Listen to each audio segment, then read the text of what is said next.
Warum gibt es bei der Schufa eine Ombudsfrau und wie kann sie helfen? Das ist Julia.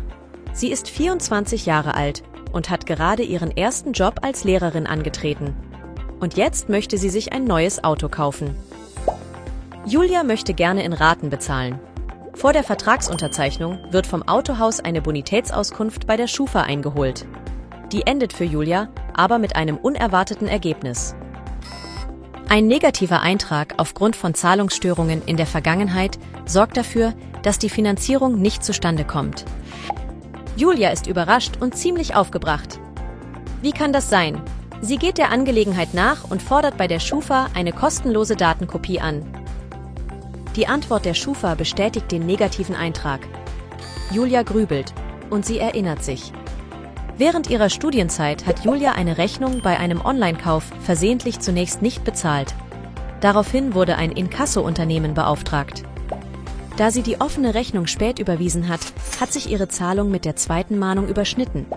Julia ist sicher, dieser Eintrag kam zu früh und ist daher nicht gerechtfertigt. Julia wendet sich schriftlich an den Verbraucherservice der Schufa.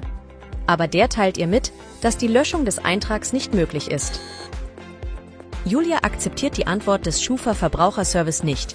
Jetzt kann sie sich an die Ombudsfrau wenden. Aber was macht eigentlich eine Ombudsfrau? Die Ombudsfrau ist zuständig für alle strittigen Fragen von privaten Verbrauchern rund um die bei der Schufa gespeicherten Daten, die mit dem Schufa-Verbraucherservice nicht geklärt werden konnten. Sie ist eine unabhängige Schiedsperson. Sie schlichtet bei Streitfällen, handelt schnell, unbürokratisch und ist kostenfrei. Julias Fall wird von den MitarbeiterInnen der Schlichtungsstelle auf Vollständigkeit und Zulässigkeit geprüft. Danach landet er bei der Ombudsfrau. Die Ombudsfrau bearbeitet den Fall. Sie überprüft, warum es eine Meldung gab.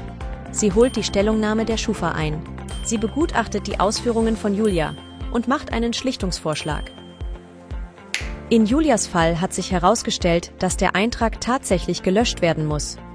Ihre Zahlung hatte sich damals mit der zweiten Mahnung überschnitten.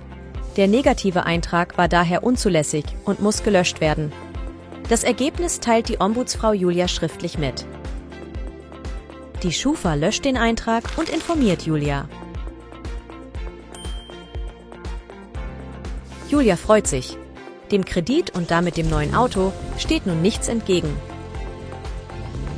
Wenn auch Sie Probleme haben und Ihr Fall nicht mit der Schufa direkt geklärt werden konnte, machen Sie es wie Julia. Wenden Sie sich an die Ombudsfrau. Informationen zum Schlichtungsverfahren sowie allen Kontakten zur Schufa finden Sie auf unserer Webseite schufa.de.